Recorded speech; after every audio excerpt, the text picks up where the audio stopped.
Liss, and the name of the program is The Way to Go. I invite you to join me at this time as we explore places to go and things to do.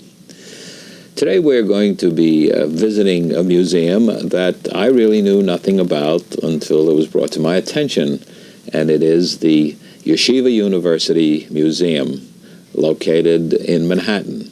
And my guest today is the director of the museum, Sylvia Hershkowitz. And I'm delighted that you could come here today, and I'm delighted that we can learn something about a museum that, to me, is a gem. So what is this place called the Yeshiva University Museum, and what's its purpose? Well, we are located on the main campus of the university, which means we're at the top of Manhattan, on West 185th Street. The purpose is to explore the Jewish experience from biblical times all the way through contemporary history, to focus on a period of historic importance that maybe has been overlooked, to illuminate it through objects and textiles, and also to show the work of emerging Jewish artists or artists who work with Jewish themes. And that's a lot. And of course, this exhibit, which you now have on, this program, of course, is seen in many places at different times. Yeah. This exhibit really covers a wide scope, and as a matter of fact, it's got 7 parts to it. Yes, the one we're opening, which will open October 23rd, shows the work of 7 living Jewish artists, all of whom work. At the present time, there's nothing past in it. They're all busy creating as we speak, and the work is in various media. There is a sculptor from Israel who does large outdoor installations and works in wood and recycled Why don't we get materials. specific in some of them? And first of all, let's talk about the man who makes alligators, but you're not going to show any. And that's all right. What is his name? And we do have a photo of him, which. What in this photo that we're looking at do we have? Well, his name is Aaron Ben Aryeh. He lives in Jerusalem. He has a large family of children. He works with recycled materials, and he's very fond of working with old tires. Tires. Old tires. Is that what we're looking at over his shoulder? We're looking at him standing in his studio, in the ground surrounding the studio. Behind him is an alligator made out of recycled tire. And those alligators also adorn the steps on either side of the Israel Museum. Oh, really? And of course, in the museum, in your exhibit, although we'll talk in a few moments about the alligators, but in the museum itself... We have a Jewish connection to alligators. A Jewish connection. Well, tell me what that Jewish connection is. Well, the thing is... he has made for us a set of little whimsical sculptures out of wood, rubber, and metal, and based on Yiddish proverbs. Each one is based on a different proverb? What we did is we sent him a list of Yiddish proverbs that are very well known. And although he's an Israeli, he was brought up in a Yiddish-speaking home because they lived with his grandfather. So he knows Yiddish, and he was very happy when I suggested this theme, and he took the picture that's up there, is called Lachen mit Yashchikis. Which means? Laughing with lizards. And this proverb, this saying in Yiddish, is really used when you're laughing through tears. No. You're laughing, and it's such a bad situation, but the only thing to do is laugh. Lacht mit Yashchikis.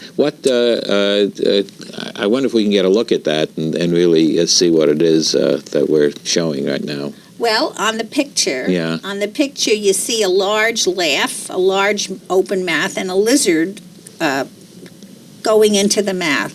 Now, this sculpture is about 12 inches high by 12 inches wide. It's small. And I actually We'll do that in a few minutes. Right. Go ahead. So it's his interpretation of that proverb. And he's taken other proverbs. For instance, the name of the show is Give Luck a Chair. That's his particular exhibit. That's right, the name of his show. And that's also a proverb that says, if luck comes in the door, give him a chair. In other words, he doesn't come around that frequently, so make sure you welcome him. And of course, we have another one of his illustrations that we can show. You can't grow corn on the ceiling. Now, you're going to do that in Yiddish for us, too? You know what? I didn't bring it with me, so I don't have it. But there's the picture. And he had actually a small preview of this show in Jerusalem. Oh. Which is unusual because in Jerusalem, Hebrew was the main language, not Yiddish, but it was very well accepted. And what is this next one show? The show that's opening here. No, this particular one that we're going to be looking at in a moment. This one that you're looking at right now is You Can't Grow Corn on the Ceiling. And is it just his impression of this, or how does he? Well, he has a great sense of humor, and he wants to do it three-dimensionally. He uses a metal called alpaca and wood. And he works with found wood. I mean, he doesn't go to the lumberyard and buy good wood. He works with wood around him. But you're making use of what he's doing in another way, aren't you, as far as offering things there for people? Yes. In the shop, we're selling some of the lizards, and you've got one in front of you. And so this little object that we have here, which we wanted to show a few moments ago, is made out of what? It's made out of an old tire. Really? Yeah. There are few things you can make out of old tires, and one of them is you can make lizards. This is a reproduction? No, this is the actual. Oh, so he's made actual ones that. He's given us. I was in Israel in May, and I brought back a whole carton so that we can sell them for $8 or $10 in the shop. Well, that's a very interesting one that we've got here. So let's talk about the next artist. Now, you have someone who's done a lot of things with costumes, haven't you? Yes. This is a lady who lives in Bethlehem, New Hampshire, who called me about 14 or 15 years ago and told me that she had a thought for a project. And since that time, we talked on the phone a lot. Her name is Esther Kameling, and she wanted to create a set of dolls wearing Jewish women's costume through history. And what is this first one that we're we're looking at? Is from China, and it shows a Jewish woman from China, from Kaifeng, which was the Jewish community in China, wearing the traditional Jewish woman's Chinese costume. So that kind of a Jewish woman in China? I didn't... A Jewish woman Kaifeng was home to a Jewish community of Jews who were born and bred there. And that's the way the women dressed at that time. Oh, and of course she's got many others there, and we can't show them all today. So, well, this one is the Punjab region of India, where there were Jews indigenous to that region. And they're wearing a version of Indian women's dress, but this is the kind that the Jewish women wore, and they were identified as such. Now, how large are these dolls? They're about 15 inches high, and they're beautiful. The costumes are beautifully made. That Mrs. Kamerling taught costume design at the University of New Hampshire. And this was a project that took her 14 years. Really? How many different dolls are in the exhibit? She has, I believe, 12 dolls, and they're very beautiful. Now, does she work in found objects? No, she buys all good fabric and stuff like that, laces.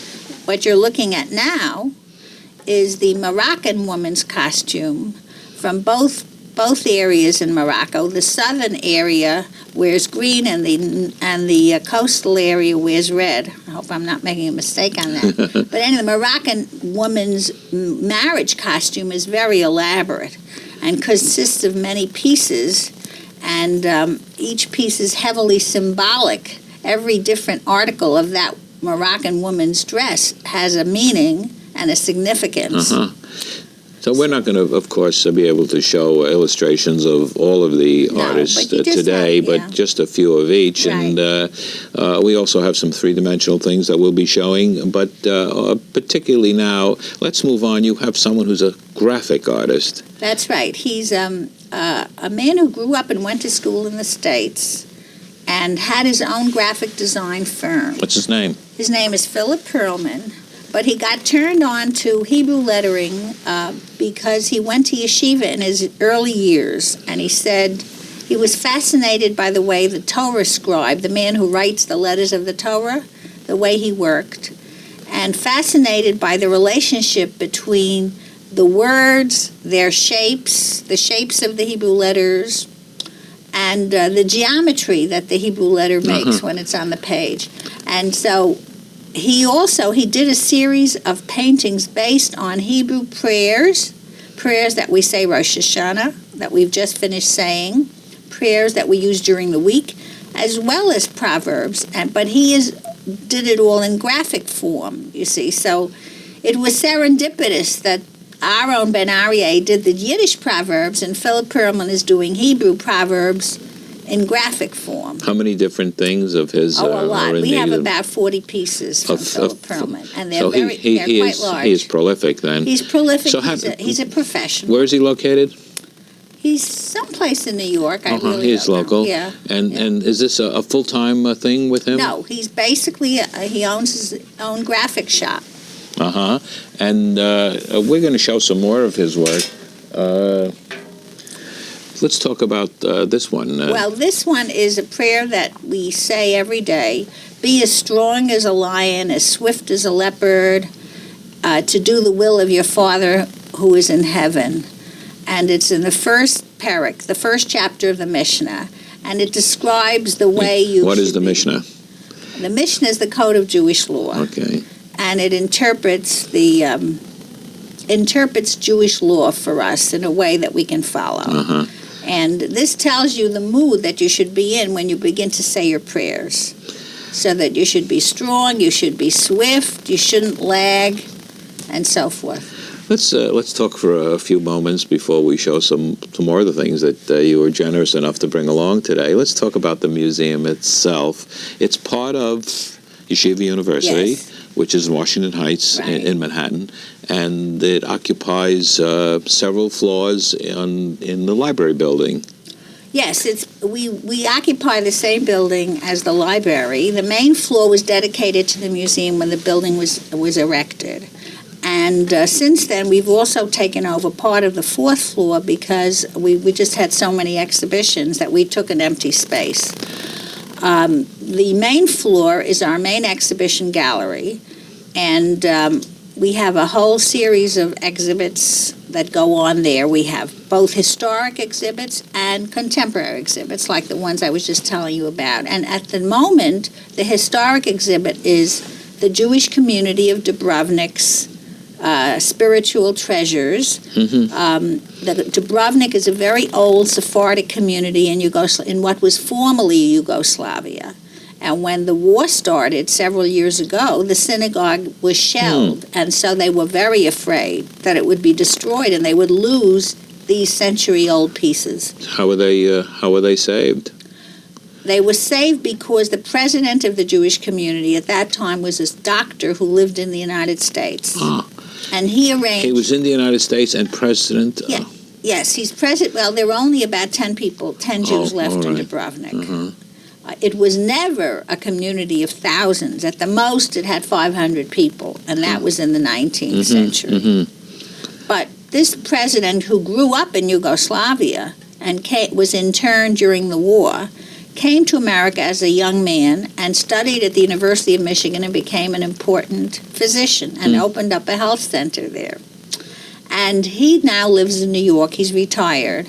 And, of course, the main reason he was so active in the community is that he is a direct descendant of the founders of the community who came there in the 15th century after the expulsion from Spain. And his name goes back to that time. So that is an exhibit that is going to continue there for some time. Yes, it opened in May of '94, and it'll continue through this June. And it has almost everything of importance from the synagogue. The Torah scrolls, which go back to the 13th century, the silver objects, the beautiful, beautiful textiles that go back to the 17th century. We restored them, and our textile conservator repaired them, and now they're on view, and they are among the most beautiful synagogue textiles we've ever had.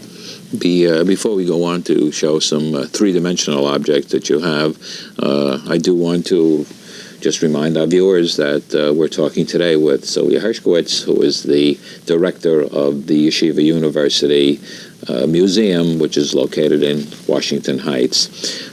Talking about three-dimensional, we do have some objects here that are also part of your exhibit, and I want to bring up to show at this point. This is quite an impressive object, and let's. Right. What is it? It's called a grogger. A grogger. It's a noisemaker. And we can make a lot of noise with this, yes, but we're not going to. You did point out the fact that there's a face on the front of it, isn't it? Well, there's a mask. A mask. A mask, because it's used on the holiday of Purim, when Jews wear costume, when you're allowed to get dressed up. And you blot out the name of Haman, who sought to destroy all the Jews. I'm just going to do a little example of the noise that it makes. And, of course, when we swing this around, it would make a lot more noise. It's not as tame as that. Now, who is this artist who has done that? This is actually a surgeon who lives in New York and who loves woodworking. He said some of his most enjoyable time is spent working the lathe. And he's been a precision woodworker all his life. And a few years ago, he showed me some of his groggers, and I suggested he make Jewish ceremonial objects. What you're holding, if you stand it up, is a mezuzah, which is a vessel for the doorpost of a Jewish home that contains the parchment. A parchment with a number of lines from the Torah, from the Bible. And of course, the scroll has to be handwritten by a scribe, and it begins with the words, "Hear, O Israel, the Lord our God, the Lord is one." And it fits in, after the scroll is written, it fits into this vessel. Now, the vessel can take many forms, and here, Dr. Richter, his name is Robert Richter, has shaped it out of corian, which is a material most people are familiar with because they use it as countertops in kitchens and bathrooms. It looks like marble.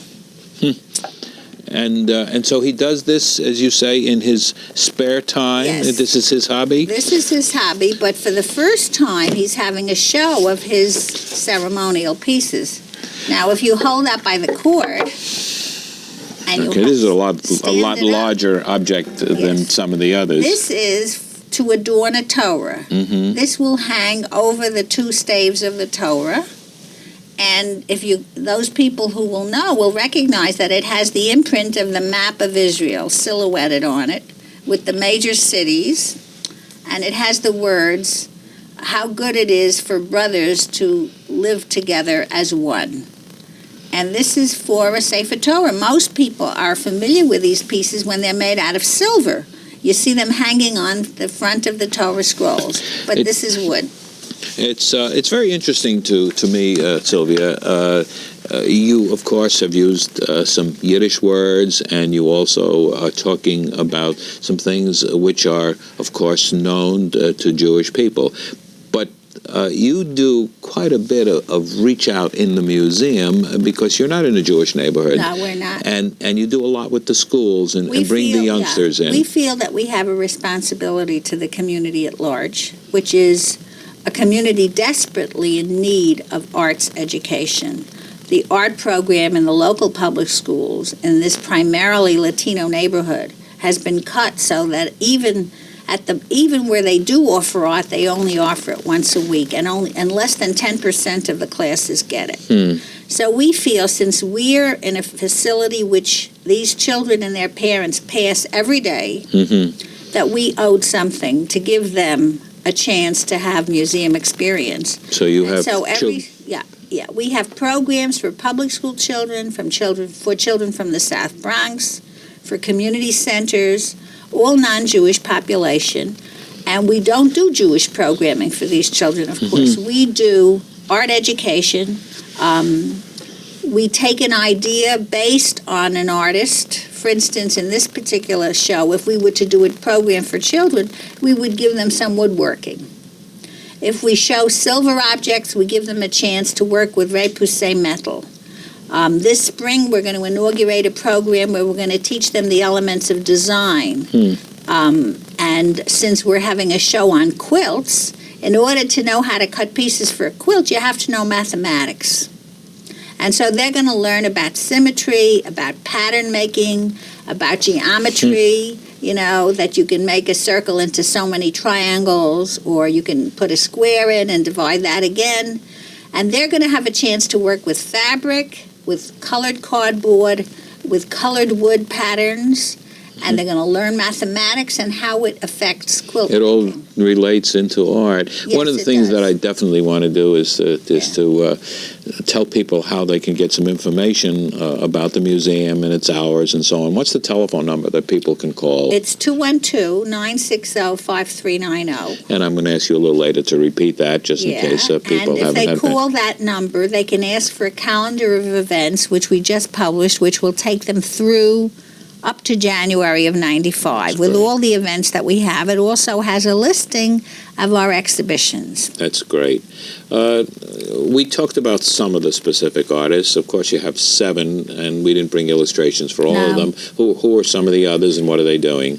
Well, one of the artists is Chana Bahar Panet, who's coming from Jerusalem, and she is a jeweler who's won many prestigious awards.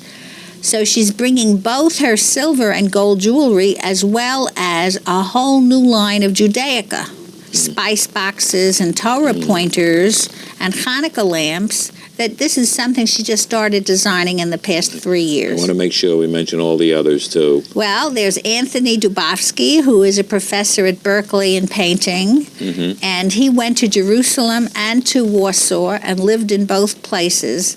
And we're going to show his paintings of his awakening of his Jewish soul, which happened as a result of this prolonged residency in Warsaw and in Jerusalem. I think we've covered 6. Is there a 7th one? Have I The lost seventh one, yes. The 7th one is Blumenfeld, and he's showing his work is being shown in the Hall Gallery, and he shows Russia immediately after the fall of the Soviet Union. Well, it certainly is diverse, Yes. but you're diverse in another way, because also at the same time, but not on your premises, is another exhibit, and that is going to be what? That's opening November 10th. What's it called? It's called the SS Kwanzaa, a prelude to the Holocaust. And where is it going to be? It's going to be at the Cardozo Law School Gallery at the Yeshiva University's Cardozo School of Law, which is between 12th and 13th Street on 5th Avenue. Now, what exactly is the SS This is based on an episode that happened in 1940, a year after the St. Louis incident, where the boat that came with, you remember the film The Voyage of the Damned? There was a ship that came with Jewish refugees that was not allowed to land, and it had to take them back to Germany, where they were all... And the Quanta is similar to that? The Kwanzaa is a ship that left Lisbon, Portugal in 1940 with about 80 Jewish refugees who had passports for Mexico. But when they came to Veracruz, Mexico, the Mexican government rescinded the passports. So the ship turned around and it docked at Norfolk, Virginia for refueling. And the Jewish refugees wanted to come down and save themselves. But the United States State Department, at that time, we had an undersecretary named Breckinridge Long who would not let them dock. He wanted them to go back to Germany. So everyone was pulled into this affair. Eleanor Roosevelt, FDR, Cordell Hull. But not as well known as the... Not at all well known. And the thing is... The people, of course, on the... people are living on... There are people from that ship living on the west side whom I know, but I never knew that they were on it. But on the ship themselves, we're looking now at a photo. They're looking at a family, yes, of 5 people. The oldest person there, the mother, is gone, but the woman who sent us the picture is the little girl holding the doll.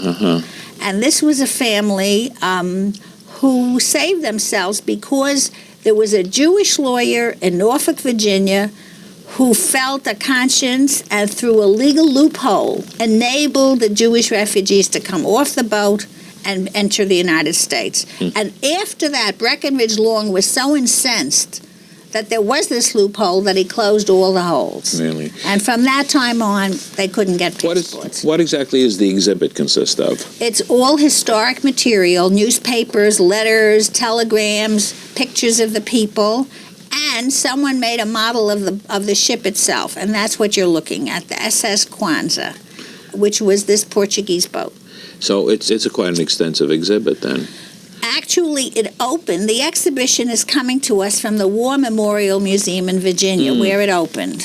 Now, it's interesting because there's quite, in the Holocaust Museum in Washington, there's quite an exhibit on the St. Louis. Yes. And this is a much lesser-known episode. Much lesser known. Much lesser known, and that's why they did an exhibit on it. And frankly, you know who really made sure that this exhibit was mounted was the son of the lawyer who was successful. Interesting. Yes. What I want to do now, before we do run out of time, is to make sure we give the telephone number again, where people can get further information. 212-960-5390. We'll put that up in the credits, in the closing credits on the program, so people can write that down.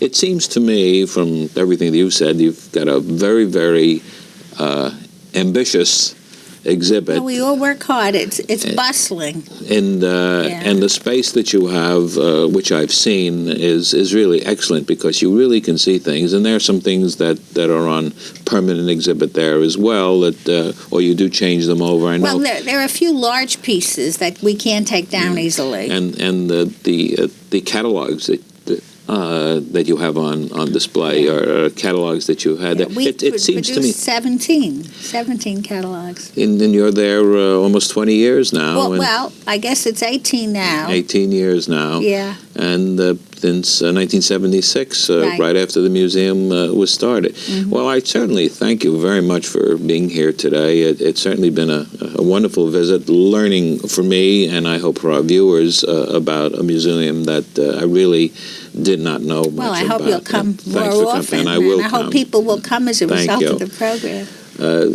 This program has been about the Yeshiva University Museum, and my guest today has been Sylvia Hershkowitz, the director. I'm Norman Liss. The name of the program is The Way to Go. Until next time at this time, enjoy yourself.